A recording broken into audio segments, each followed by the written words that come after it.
Hello, ladies and gentlemen, Teo here with more Ever17. So, after doing some pondering, I decided ultimately that I was going to read the epilogues as they came up, rather than wait and do them all at the end, simply because even if they give me more information than I really want to have, necessarily, at this point about the overarching mysteries, there are still a couple of route-specific mysteries that I would rather not mess up the pacing of, right? So, even if the epilogue is going to give me information about the overarching mysteries that'll make it easier to solve the mysteries. That'll make it easier to solve those mysteries during the other three arcs. There's also stuff like the thing with Yu's parents, right, is probably not going to come up in any of the other arcs, and it would be awkward to sort of table that mystery for the rest of the Let's Play, and then only come back to it at the end after getting sort of the answers about, like, what's going on in the facility as a whole, like, what's Coco's deal, etc., etc.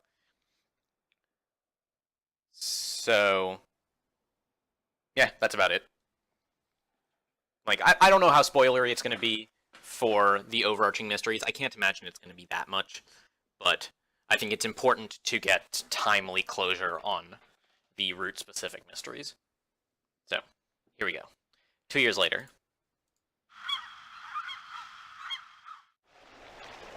Wow, this is great weather.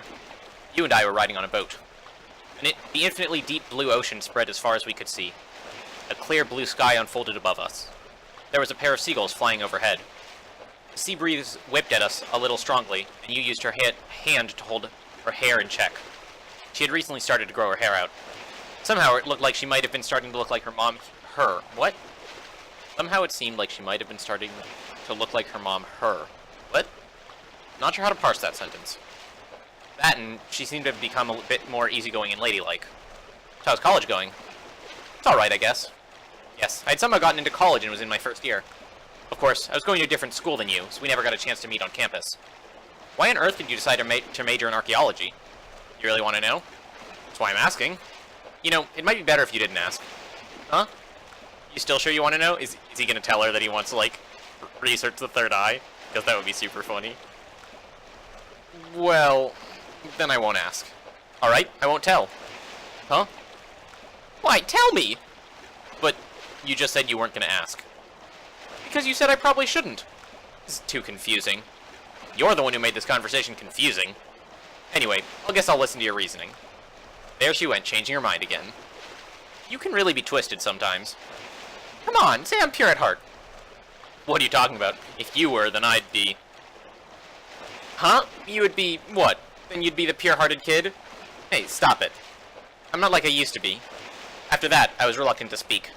I wondered if I really was different from the person I was at that time. Probably I was. Since then, no inexplicable, mysterious things had happened to me. I couldn't predict things anymore. I'd gotten my memory back. Wait, I see. Or maybe I was the same. Maybe I was the same as ever. I knew that people learned, got hurt, and lost things, and that they change as they live life. But my basic nature hadn't changed. Some things change, some things never did. I was still me, but myself in the past was different. If I had to explain it, I might say it was like me in another world. Maybe that was it. You're right, you're not like you used to be. Hmm? Well, for one thing, you got so tall. She stood on her tiptoes and raised her hand over my head. I'd grown a head taller over the last 2 years. So, are you gonna tell me or not?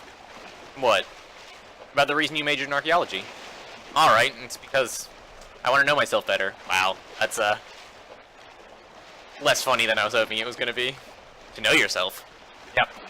To know more about myself at that time. At that time, I thought it would be best to major in archaeology, same as you, to better understand the weird stuff that was happening to me. You're not gonna study the third eye? I sure am. I told you. Probably better that you don't ask. You haven't changed. Bit, I mean. Nope, you haven't changed at all. You neither. That reminds me, your clothes are... Huh? The same ones you wore then, right? Yeah, right. There was a thin black stain on the hem of her jacket that had remained. It was a memorable stain. Our memory. I started to think as I gazed at the ocean. I thought about the time when I met you. About those unforgettable 7 days. But I should talk about the things that happened after that. Yes, you should! After that... For some time, we just stood there enjoying the sunshine on the floating island. The sun looked extremely bright after a week without it. Its rays were warm. At that moment, someone patted me on the shoulder. I turned back and there was... Good morning. Wait, that doesn't make any sense. Sora should not have the capacity to pat people on the shoulder. Sora? I promised you that I would see you again soon, didn't I? But why are you here? Am I bothering you? No, not at all. I'm glad to see you again. Hearing that, Sora smiled gently. Wait, is there like a person that the hologram was based off of? Because I guess then that would make sense. And that would tie into the fact that sometimes Coco seems to be solid and sometimes she seems to be not solid. Or not solid so much as counting towards the life readings. I exchanged a handshake with Sora when I met her again. I looked up at the sky above. The clear blue sky seemed to spread on forever. Dr. Tanaka is waiting for you. Please come over here. Oh, you are... The person called Dr. Tanaka that appeared in front of us was the woman I'd seen on the monitor. It was the person who had claimed to be Yu's mother. Mother... Yu, I'm so happy you're alive. Why are you... I promised that I would tell you everything when you got to the floating island, right? It's been a long time. What? I wondered if she were talking to me. It felt like it was the first time that I'd met her. Or had I met her in the past? What's wrong? Is there something that you'd like to ask? Yes, I have tons of things I want to ask. Fine, don't worry, I'll tell you everything. Alright then, first I wanna... Hold on. Wait just a minute. You? First, there's something I have to ask. Is it alright? Go ahead. You said that you're not my real mother. You also said that I was your child. There's only one thing I want to ask. Are you my real mother? Dr. Tanaka looked down. She twisted her lips sadly. Which is it? I wonder why you would ask such a thing. You should have already known the answer. I am you. What? I can say this for certain now. I am your mother, Yu. What do you mean by that? She stared Yu in the eye as she said this. Mother... After a while, we asked Dr. Tanaka question after question. How do we get trapped? Was it an accident or not? Why could I predict things? Why did I lose my memory? What had happened in my past? Did the girl I'd seen really exist? Who was she? What had happened in Yu's past? Did Yu's father and mother really die? If so, then who is she, this Dr. Tanaka? What was the meaning of the haiku poem password? What was Blickwinkle? What was the connection between the TB virus and the accident? And what was the third eye? It was a long, long story. You're thinking about the things that happened then, aren't you? Huh? Yeah. Hey, you? You know the proverb, water flows and people live? Water flows from high to lower places. But the flow, its path has an infinite number of possibilities. People live, meaning that like the water, there are infinite ways for life to flow. That's what it means. If life has infinite possibilities, there might be another me somewhere who has a different history from me in the present. Somewhere? Yeah, say, beyond this broad sky. Beyond this limitless universe. There should be another universe. Another me in another universe. I was thinking about that other me. Another universe, huh? Hey, if there is another universe like you say, is there another pair of us in that other world dating like us now? Sure there is. How can you tell? I can tell because I can. See, if I do this... I drew you close and kissed her. We were surrounded by the spring sun, clouds floating in the sky, the rippling ocean and the song of seagulls. I felt everything about you through her skin. Her warmth, her scent, her touch, heartbeat, and even the color of her heart. The what? I could see through you completely then. It was exactly the third eye. Ultimate wisdom. Yes, if I do this. Man, that's sappy as fuck. Then we could transcend time. This story is not an end yet, because you are in the infinity loop. What's the infinity loop? Oh, I guess that ties back to the title, right? Or the subtitle, rather, the Out of Infinity. So presumably the true end lets us escape the infinity loop. Whatever that is. Like you can make certain inferences about it based on, like, the fact that it's called that, right?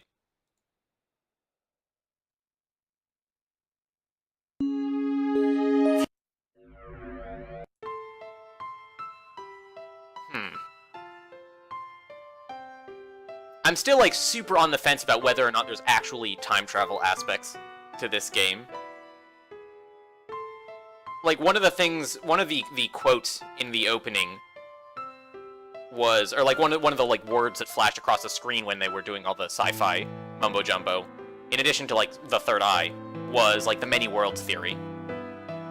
And based on the conversation in the epilogue just now, that sort of adds credence to the possibility of the many worlds theory coming into... Actually, you know what? I could be having this conversation while, like, skipping through text, because the skip function in this game seems fairly slow. Oh, where is it? Skip until next plot selection. F3. Yeah, okay, there we go. Where was I? Oh yeah, many worlds interpretation.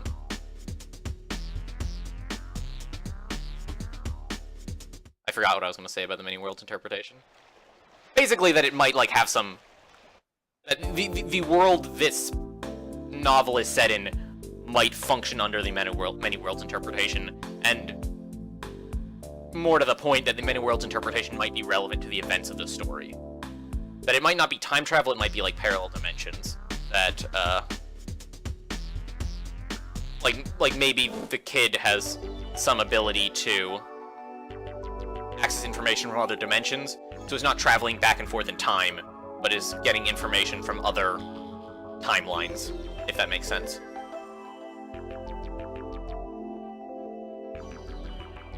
Also, that epilogue did not give me nearly as many answers as I was hoping. Kid is like, oh yeah, I got all the answers I wanted, and then, like, they didn't tell me any of them. That was super rude. Okay, so because I'm doing Sora's route this time, I, unfortunately cannot listen to Coco's mind-blowing joke. I have to listen to Coco's explanation, or Sora's explanation. Well, I suppose it could be worse, but I'll talk to you later. Huh. Patting the little dog's head, he turned back to listen to the explanation. So now you should have a general understanding of the layout of each floor. By the way, Limu was designed with saturation diving specifications. In other words, the air pressure inside is equivalent to or greater than the water pressure inside. Or the water pressure outside, rather. As I said at the beginning, the complex that we're all going to enter is filled with a mixture of gases at 6 atmospheres. So right now our bodies are adjusting to be able to handle pressure equivalent to 6 atmospheres. Of course, this mixture of gases is comprised of oxygen, nitrogen, and helium, and is completely harmless to people. The reason for raising the air pressure inside is that it is essential to make Limu safe for everyone. Okay, everyone, we are now going to enter the ocean. Are any of you here feeling just a little bit nervous? You might be worrying about what would happen if seawater started to leak inside, or that you might be crushed by the water pressure, or us sinking. Yes, I'm very concerned about all of those things. However, please relax. There's nothing to worry about. There's absolutely no way that Limu could be crushed by the outside water pressure because we have raised the air pressure inside. So about that. By the way, before we entered this pressurization chamber, we handed out earphones to everyone, remember?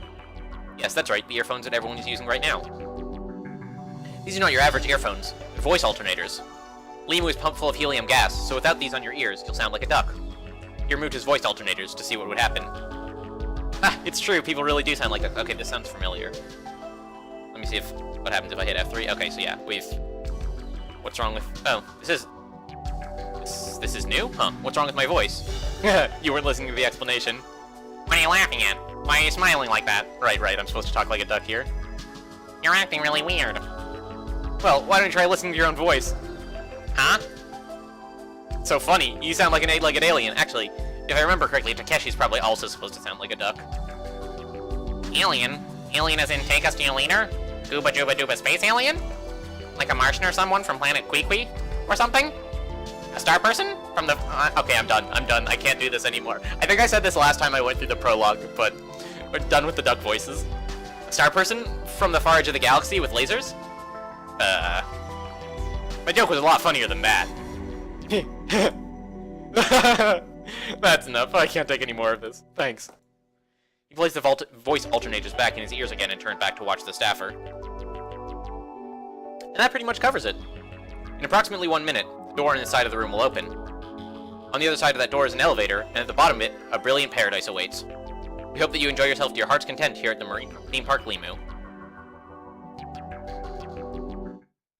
And this is the problem I had with 999 as well, is the skip function just, like, was not fast enough.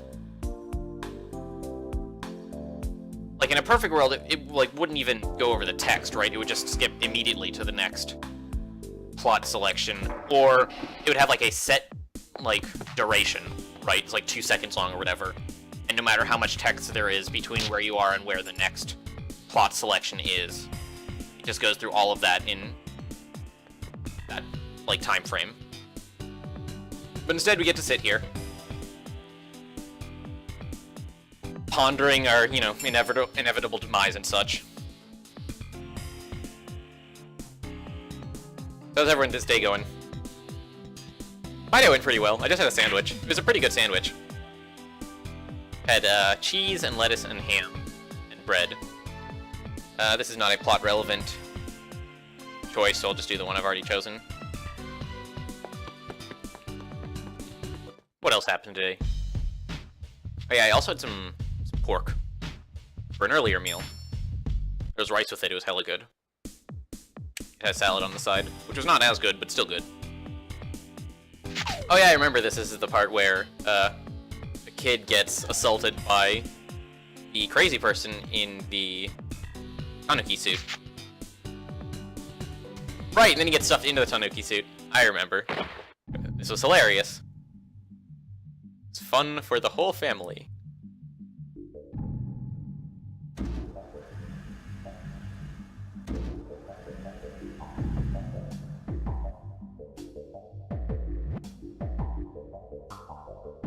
You know, with the information I now have, there's probably, like, meaningful conclusions I could, or, like, meaningful pieces of information I could derive from these conversations. But I guess I'll leave that for a future route. That choice actually was plot significant, incidentally.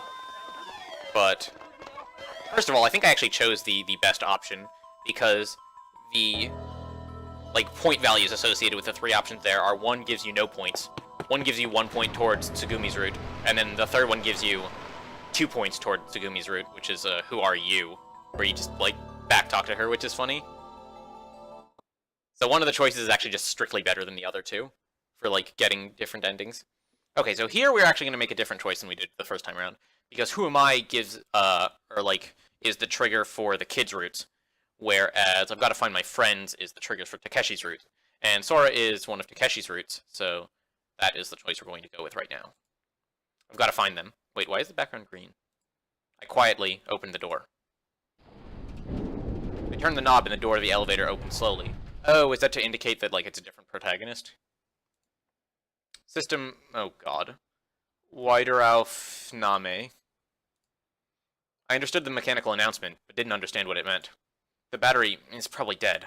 I pushed the button, but my PDA didn't respond. Thanks to the help of the backlight of my display, I had found the emergency manual opening mechanism for the door. Hey, are you alive? I spoke to the girl. Yes. She looked a little tired. The floor was silent. I heard the sound of water flowing somewhere. It was a muffled sound, but there was no sign of anyone around. What's going on here? I don't know. Let's go see if we can find anyone else. We went into the corridor. Most of the doors were locked as if to keep us from intruding. We found a floor directory, so we decided to look around the rooms listed on it. We came out into the open space. It was called a rest area. On the floor, there were scattered a mess of bags, a pair of shoes, wrapping paper from the souvenir shop, and other stuff. As I had expected, there was no one there.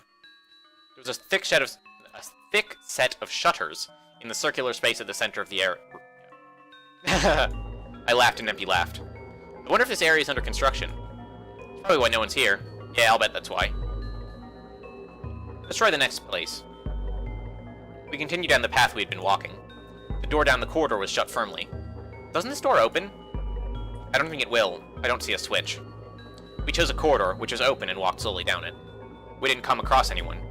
It felt like we were walking a route that someone had set up for us. A door on the side of the corridor had been left open, and we went in. There was a stand selling tuna sandwiches, and chicken sandwiches. It smelled like they had been cooking until recently. Hey, mister, I'll take 2 of the sandwiches that are half price on weekdays. If only someone were here. Looks like he ran off and left his stand. Doesn't he have any pride? Dude.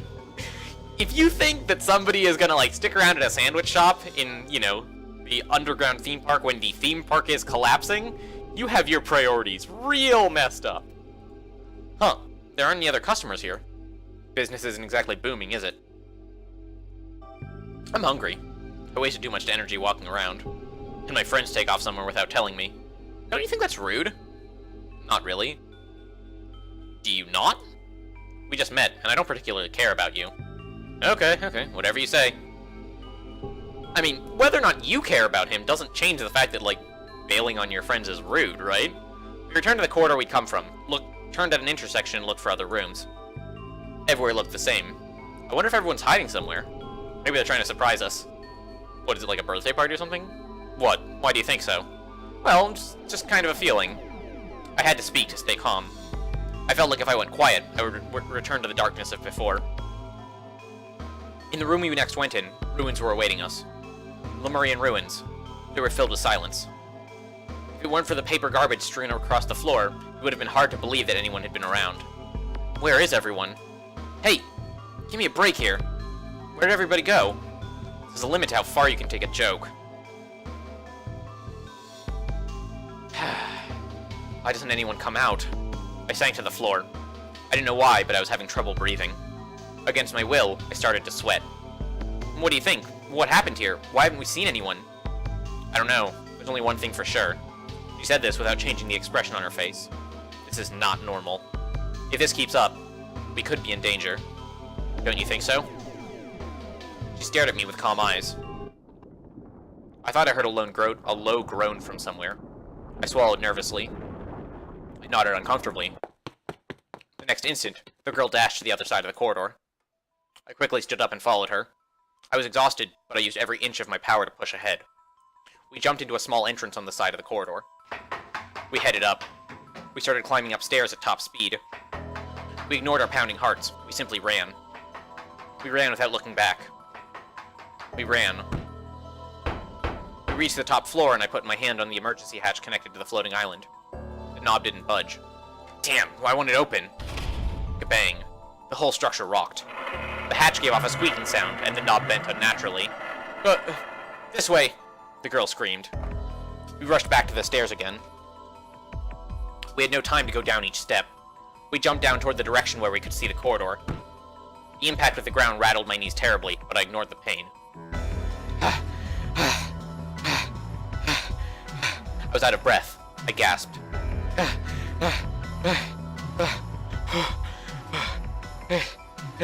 Safe place, Pokepon. What? The girl's expression didn't change. Anyway, she hasn't lost her breath much after running that hard. Hey, don't you want to rest? I want to rest. Go ahead, do what you want. Fine then. I sat down on the floor. The girl slowly walked ahead down the corridor. We could see hundreds of colorful fish swimming comfortably outside of the windows. The room was quiet too. It was just the two of us, me and her. Then I remembered that I still didn't know who she was. She had told me do what I want, but until then we'd been trying to escape together. I wondered what she was all about. It was all a mystery to me. Who? Her voice caused me to look up. She hadn't said it to me. Hey, was somebody there? I asked this as I stood. The girl stood still. Her eyes were focused in the distance. Interestingly, I wonder if the, roots from Takeshi's point of view will give us a better sense of why Tsugumi was, like, so pissed at the rest of the party. Like, there didn't seem to be a good, like, reason for her to be as upset at everyone as she was, or, like, even just as suspicious of them as she was. Like, I chalked it up to, like, she had a stronger version of whatever sort of superpower the kid did. Where she could, like, I don't know, see other timelines, or had traveled through time, or something. She had some sort of sci-fi supernatural source of information about the scenario.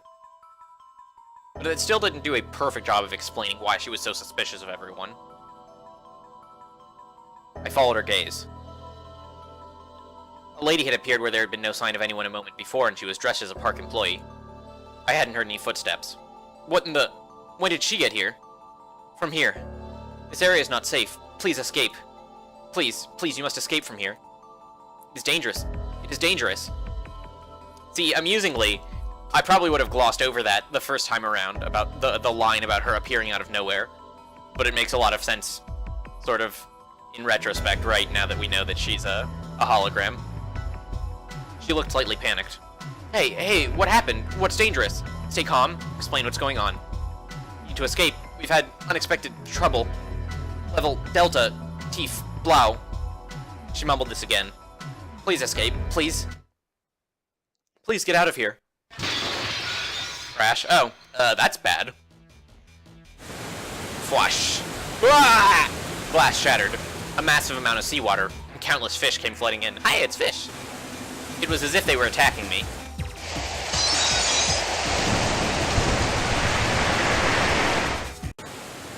What are you doing? Hurry! Oh! The force of the water and the destruction was incredible.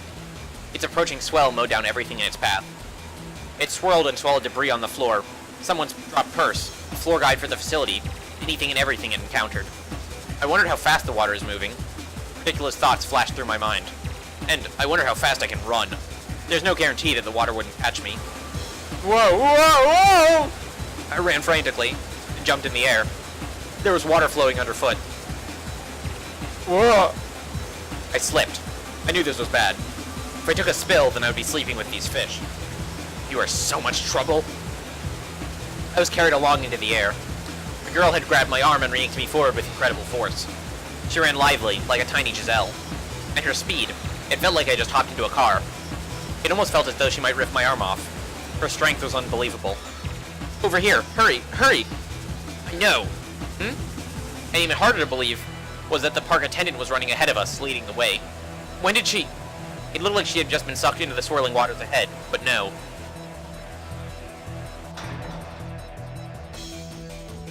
So interesting, like the set of foreshadowing that Sora is a hologram is sort of more pronounced in Takeshi's route.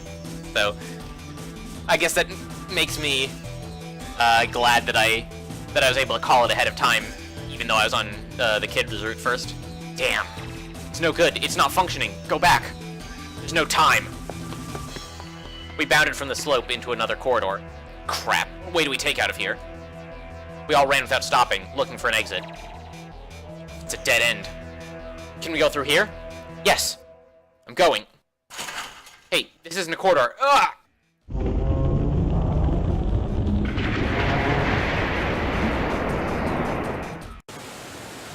She kicked through some metal mesh and into a big air exhaust duct. It was a sloping pipe-like tube. We shot down the incline, stumbling. It sounded like there was a crazed froth of angry water roaring behind me. No, I was already caught up in it. Everyone was just flushed along. We were spun in circles. I had no idea which way was up and which down. Then we were all spit out into a corridor on the lower level. Saved by a hair, the shutter on the duct clanked shut solidly behind us. The flow of water finally stopped.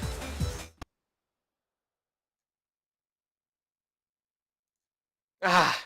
It was solid ground. It was a floor. I was safe. I wasn't in the water. I was alive. That was good. Good. There were still fish flopping around on the floor, but the water had receded a while earlier. The sector has been confirmed drained free of water. However, 30% of the facility is already believed to be submerged or completely flooded. Hey, wait just a second. I thought we were gonna escape up. Go down? Hey, what are we supposed to do now? There's no point arguing about this. I'm sorry, but the employee looked extremely sorry and was bowing. It is my responsibility. What choice am I supposed to make? Not your fault. Not your fault. I don't think this is any one person's fault. But why did this happen? That's the issue. Sorry, I'm just a little aggravated. I didn't mean to take it out on you. It's okay. The fish on the floor were still jumping around. I'm really, really sorry. The park employee was bowing so low that her head approached the floor. For some reason, her clothes were completely dry. Again, foreshadowing. It doesn't do us any good just standing around here. Can you show us the way? Certainly. There's a relatively safe place nearby. I will take you there. Actually, the foreshadowing here is super blatant. Although, I guess if I don't know in advance why, I guess I'm super confused here. Like, hologram isn't necessarily my first guess here. Like, I think she's a ghost, or... Nah, I don't know. Hologram's still probably pretty high up there. Relatively safe. That was about the same as saying that everywhere else was dangerous. We turned around and started heading back down the corridor we'd been washed down. I looked at a panel and finally realized that we were in White Stock, basement level 2. We went into a nearby attraction. So are we the only folks here? I do not know. I'm currently investigating. Yeah, right, investigating what? I thought as we walked. Again. Ah, what is it? 3 other people are approaching. What? For a while I wondered what was going to happen to us, but it was one of the female employees that I'd met once before. I'm glad we survived. Hey, aren't you? The girl finally noticed us. I didn't think there'd be anyone else here. Yeah, how are you? About as good as I look, I suppose. Seems like you had a rough time of it, too. Okay, lucky guess. Relaxing a bit, I returned her smile. There were 2 people behind the girl. One of them was the girl who I thought was named Coco. Wait! Coco? Huh. When our eyes met, Coco grinned. Oh, we meet again. It's been a while. Doesn't have to be right now, but Coco, will you tell me a joke later? I'm really in the mood for one. Sure, no problem, I'll think of one. She nodded brightly. So I wonder if this Coco is a hologram, or, flesh and blood. Let's poke her and find out. The other person was the kid I helped to the infirmary. His expression looked darker somehow. If he'd become super upbeat all of a sudden, that would have been weird too, but for some reason it bothered me. Is something wrong with him? He doesn't look so odd. Oh, he's a bit... The attendant hesitated. By the way... Hey, Sora, do you have any idea what our situation is? The girl attendant addressed the question to the staff member in the dress. Well, the communication lines are down. I've been investigating ways to restore our connection, but it's gonna take some time. The attendant called Sora said this. In that case, let's go to the central control room. We can monitor things in detail from there, right? That sounds good. I wish I were more useful. Don't worry about it, Sora. With that, the girl addressed me again. We're going down to Drightstock. Drightstock, 3rd floor underwater. You're coming, right? Yeah, I'll go. We took an emergency corridor behind one of the attractions.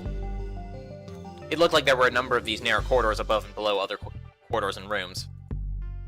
I figured they were probably used as shortcuts by employees as well. My name's Yu. Yu Tanaka. My real name is really a lot longer, but just call me Yu. What's your name? I'm Takeshi. Takeshi Kuranari. Good to know you, Yu. The whole time, the girl in the dark clothes silently watched our exchange. We went down the stairs together. Me, Coco, Yu, Sora, the kid, the girl in black. 6 of us total. Wait, then who are we missing? There's supposed to be 7, right? Oh, right, Sarah. We arrived at Drightstock, the 3rd floor underwater. We used the ladder in the emergency corridor to descend to another corridor and turned around the corner. Where was Sarah again? Oh yeah, she's like trapped in the elevator, right? Control room. It seemed that this was the central control room.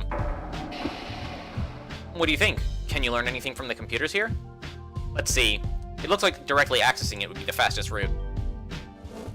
Sora faced the monitor and held up both hands.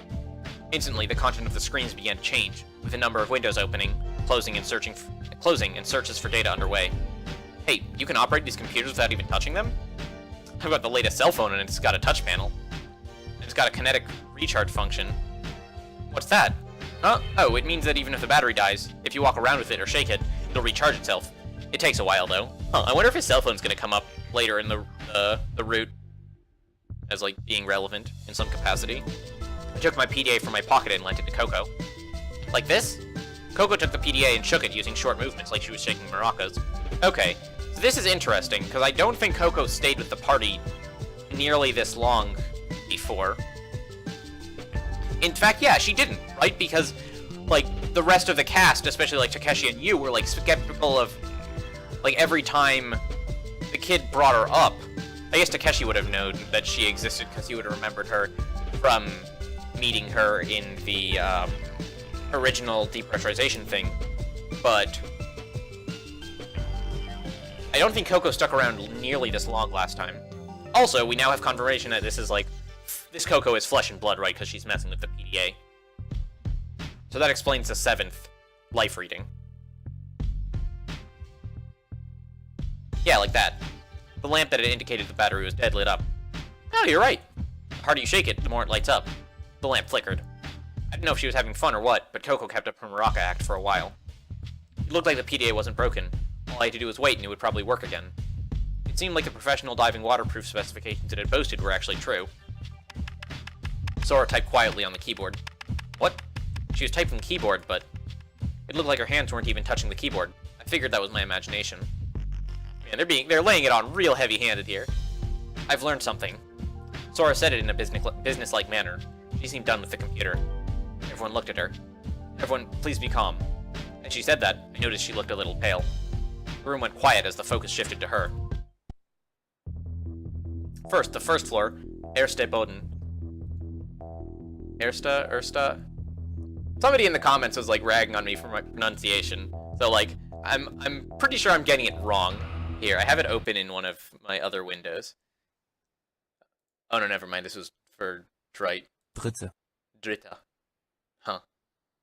So wait, what was Erst? E-R-S-T-E.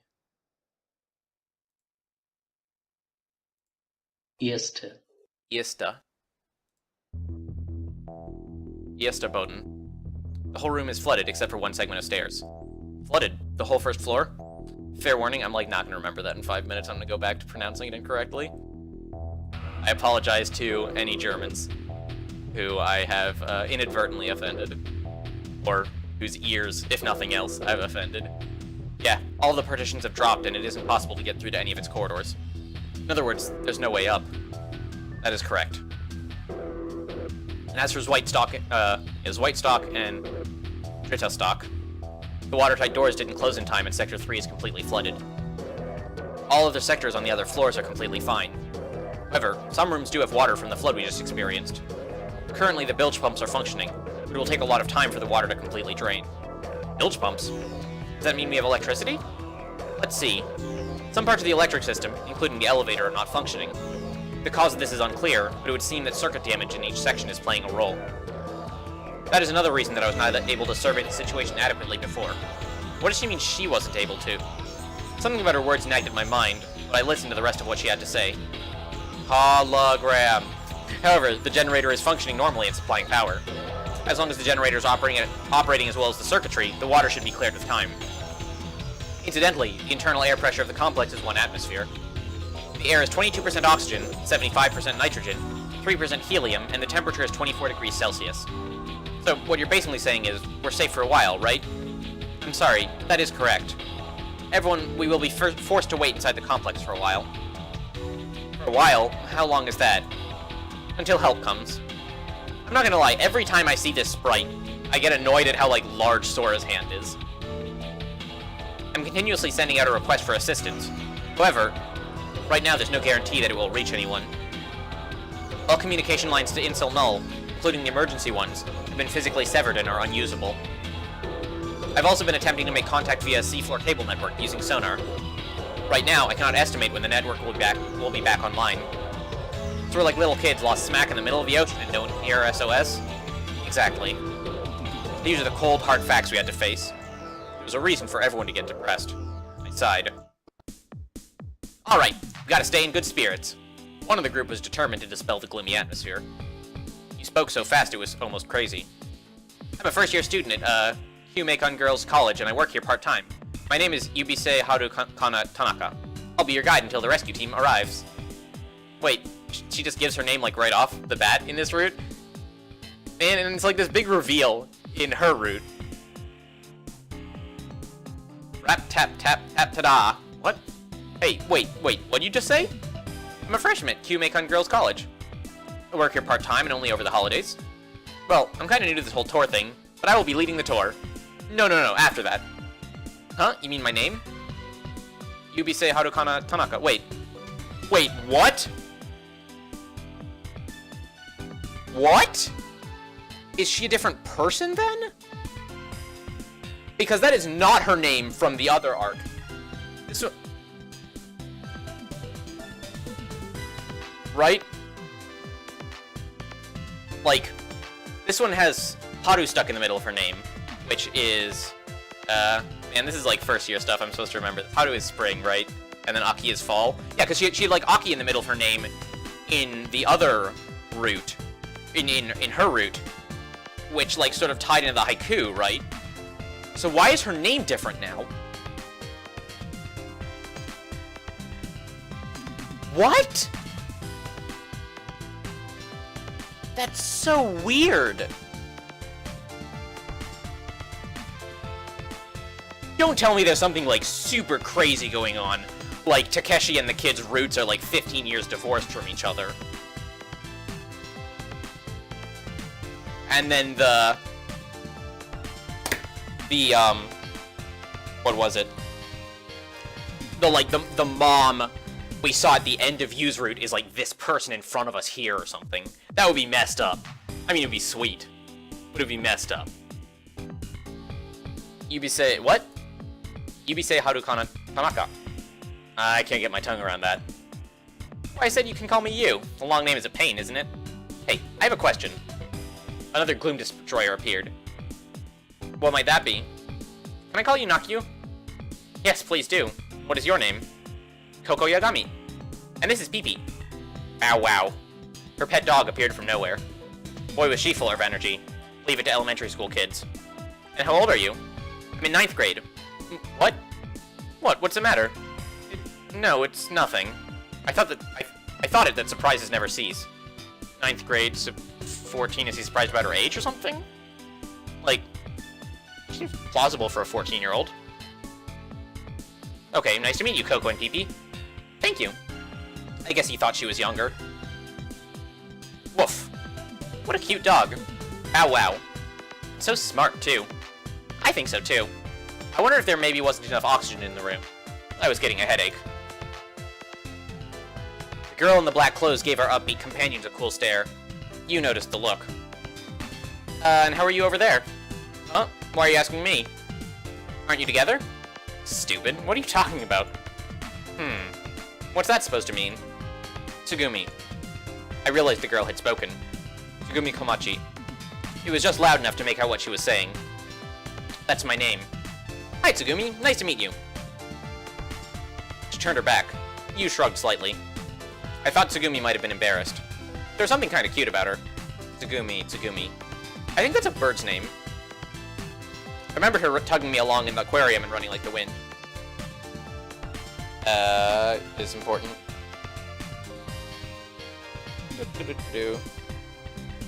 Doesn't look like it.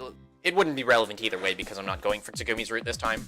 But, you know, good to know this kind of thing ahead of time, so I don't mess it up when I do Tsugumi's route. But it doesn't look like this choice is plot relevant. So, cut right to the chase. Now, let's be friendly. Being friendly never hurts. Hey, Tsugumi, thanks for helping back there. I walked over to her and said this. What are you talking about? You saved me in the aquarium, right? I didn't mean to save you. You were in the way. What? If you had tumbled there, you would have been in the way. I mean, you were an obstacle. Tsugumi looked annoyed as she said this. This chick's intense and scary. In my mind, I retracted my earlier thoughts about her being cute. Tsugumi and I glared at each other for a while. Hey, you two, let's get along now. You jumped in between us. I walked away from Tsugumi and she looked away from me. Sora, it's your turn to introduce yourself. You, who was totally in control of the situation, turned to Sora, who was working on the computer. No, you mean me? Sora took her hands from the machine and came toward us as if she were gliding. Pardon me for the belated introduction. I'm Sora Akanegasaki. I'm a system engineer in Limu's development division. Actually, I'm the assistant chief.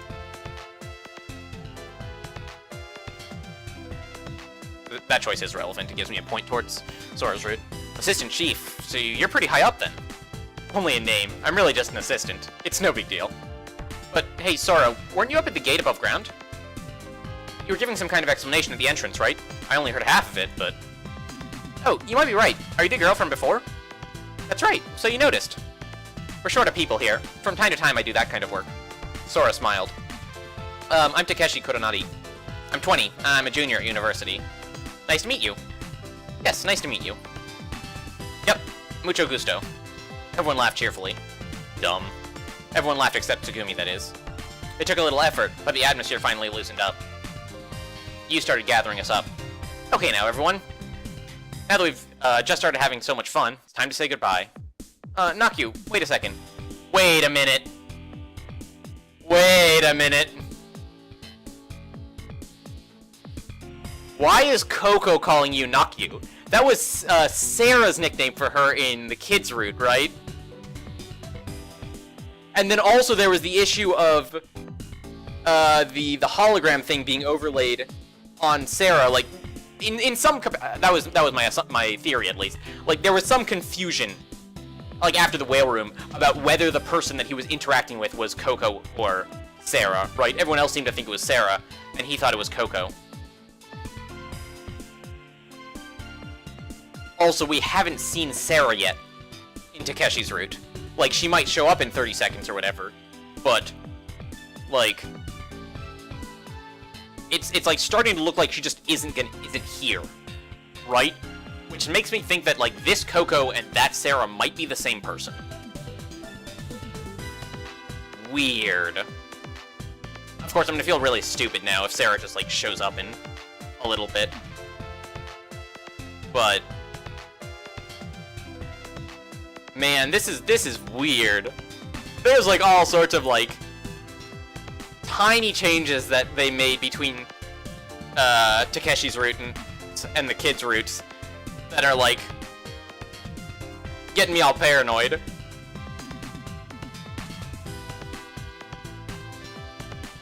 We haven't asked someone's name yet. Coco pointed to the corner of the room. Do you mean me? Woof. We'd completely forgotten him. He'd been quiet the whole time, trying to stay out of the way and mostly kept to the corner of the room. You looked at the boy and it looked like her face stiffened a little. So let's ask. What's your name? Coco tilted her head as she asked him the question. He looked down. I couldn't figure what he was waiting for. Who am I? Huh? What? Huh? I can't remember. My name. Maybe you've got amnesia. Retrograde. Amnesia. Refers to memories lost for a certain period of time. It's more common with new memories than with old memories. During the period of memory loss, if the person has no memories at all, it's called complete amnesia, but in instances in which some memories can be recalled, it's called partial amnesia. Generally, amnesia results from trauma to the head, epileptic seizures, mental diseases, and disorders that manifest themselves as memory impairments. When a person has trouble recollecting events prior to the impairment, this is called retrograde amnesia. An instance in which memory impairment is significant and continues after consciousness is restored is known as anti-retrograde amnesia. Anterograde amnesia.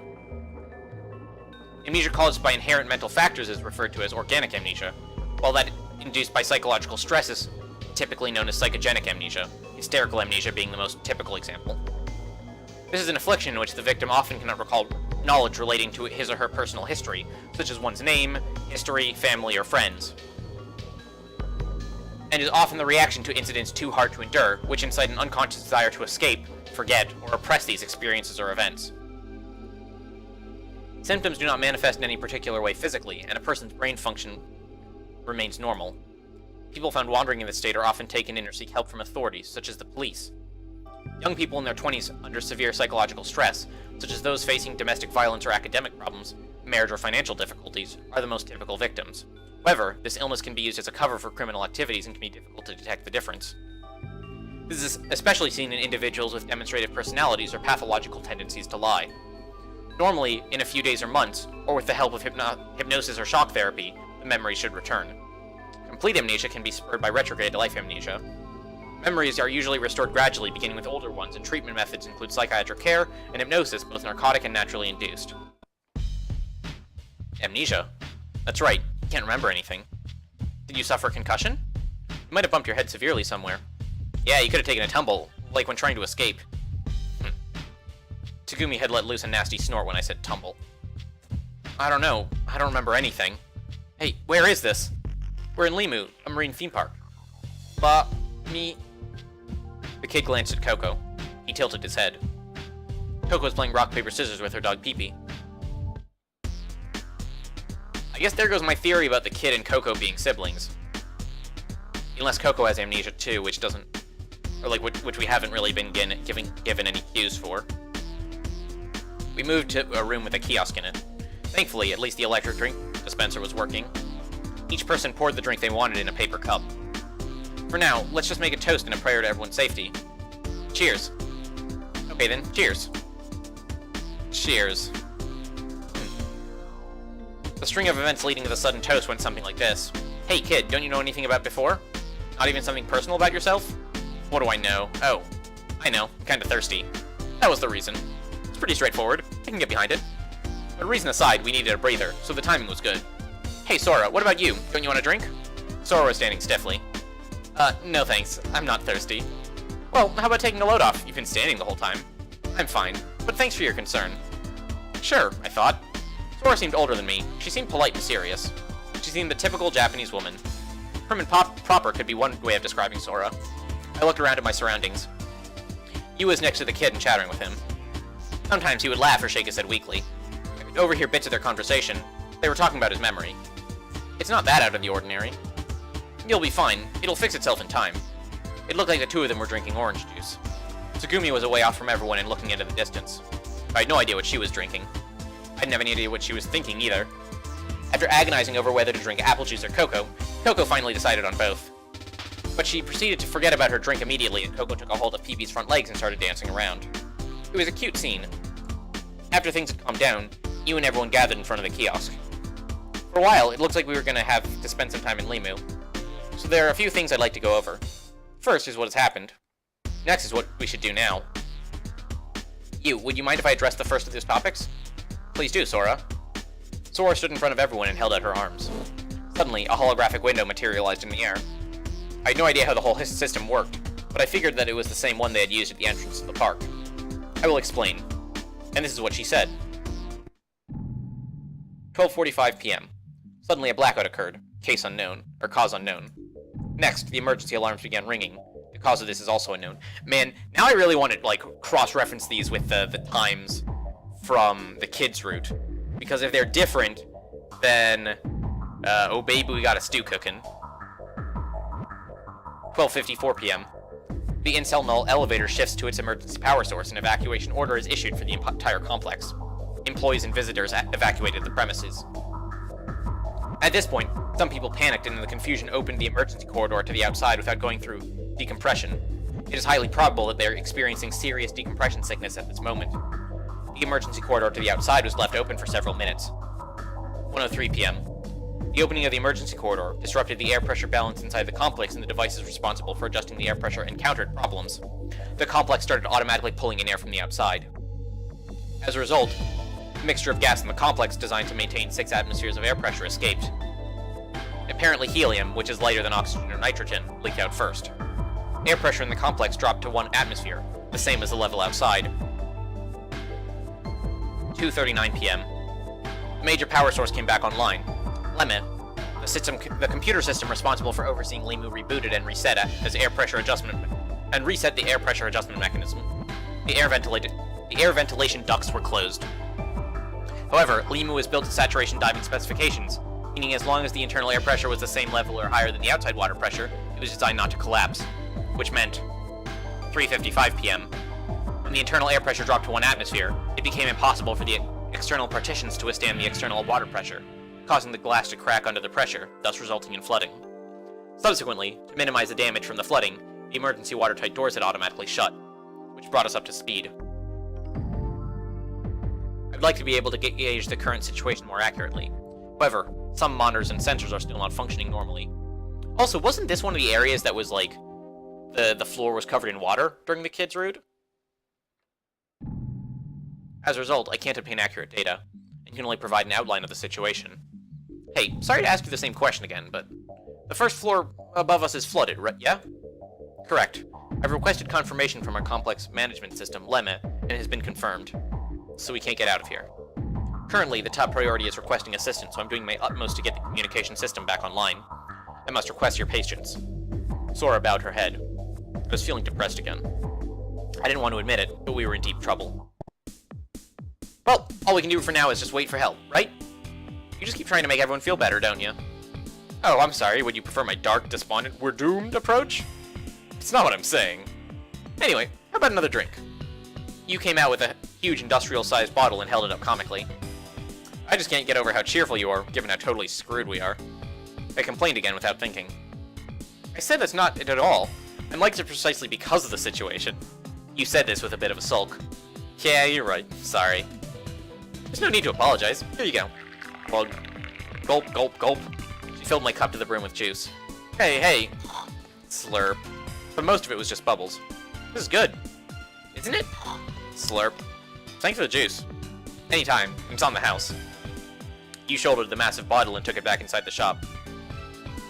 Carrying it, she teetered like a penguin, which is funny because it didn't really suit her. So that probably would have been better translated as soda, because, like, the Japanese term juice is sort of ambiguous, because it can refer to either, like, fruit juice or soda. But given that the drink he just received, like, had bubbles, presumably it was soda and not juice. Geez, she's a funny one. I laughed without thinking. Tsugumi was leaning against the shop wall and staring after you. Her face was expressionless. I wondered what she was thinking. I had no idea. Even if we're gonna wait for help, we can't just sit in our butts doing nothing, right? I casually tried to strike up a conversation with Tsugumi. You act like you're all serious, but there's really nothing going on in that head of yours, is there? What? That's not true! I'm thinking. I'm always thinking. Yeah, I was just thinking of a way to keep us from getting bored. I rattled out the first thing that jumped to my mind. Sure. Whatever. Tsugumi gave me an annoyed look. She seemed exasperated. I didn't want her to expect anything from me, but her attitude was frustrating. Hey, alright everyone, listen up. I had an idea. I called to everyone. Huh? What? What's the matter, Takeshi, all of a sudden? What happened? Everyone gathered around. We're not going to accomplish anything just spending time like this, right? So I just thought, why don't we all split up and look around the complex? Why? Don't you think staying in one place would be safer? No, I think we should check to see if staying in one place and doing nothing is really the safest to do. You know, walk around, see what we can find, and scope out any dangers. If we find some, we can tell everyone to watch out for them or do something to get rid of them. And we can see if there's a safer place, and then we can all gather there. But Takeshi, something like the rescue squad is about to burst in the door. So if we're gonna have to be here in Limu for half a day or a day or so, then we should find out what kind of place this is and get to know it like our own house. In that case, I can provide you with an abundance of information. No, that's not what I mean. Listen, Sora, you have to look after the communication network, right? You were just talking about how some sensors or monitors weren't working right, and you can't get a full sense of the current situation. Oh, I see. You clapped your hands together. So, while Sora's trying to send an SOS, we should use our own two legs to see what kind of situation we're in. How about it? Sora, that would be easier on you, wouldn't it? Yes, I suppose it would, but there are still the dangers. It seemed that Sora was unsure. Alright, I'll go then. Tsugumi suddenly laughed. It looked like she were laughing, but her lips curled nastily. Hey, Tsugumi, where are you going? We're gonna split up and check things out, right? Tsugumi's expression was blank again. Turning around, she headed for the entrance to the emergency corridor. Hey, you can't just... Come back here. Hey, idiot. She was already out of sight. Her shoes clacked on the metal stairs as she climbed. Wait a minute. Okay, this is unrelated to anything that I just read, but I just got an idea. So, in the opening, in the segment where a bunch of, like, sci-fi mumbo-jumbo is flying across the screen, one of the phrases was, like, cloning or human clone or something, right? And so that could explain both how we have the two different U's that look exactly the same, and B, why the mother in U's root was so, like, reticent about her position as U's mother. So, the second U might be a clone. That's my new theory. But again, not, like, actually related to anything I just read. It was just a couple of the dots that I put together. And again, it might just be completely off base, but it feels plausible enough that I'm willing to put my flag behind it for now. Tsugumi's gone. What are we gonna do? I'm worried. Sora's brow furrowed and her expression stiffened. I think it's alright. The kid had broken to silence and I was a little surprised. It's like Takeshi says, it doesn't do us any good to just stay here. He continued without pausing. Tsugumi just went to the second floor. I'll bet she's just, going to look around there. So why don't we look around the third floor? Alright then, I'm in. Okay, let's do that then. Sounds like a plan. I gave a big nod. Well, I guess there's nothing I can do to stop you. Please, be careful, everyone. Sora finally nodded slightly. Once everyone's minds were set, things picked up. And, I guess I will leave the exploration for next week. So, have a lovely weekend, everyone, unless you're watching this in the future and it's not a Friday, in which case, I guess there's no weekend for you to have, so sucks to be you. But I'll catch you all on Monday. And I'm out. Peace.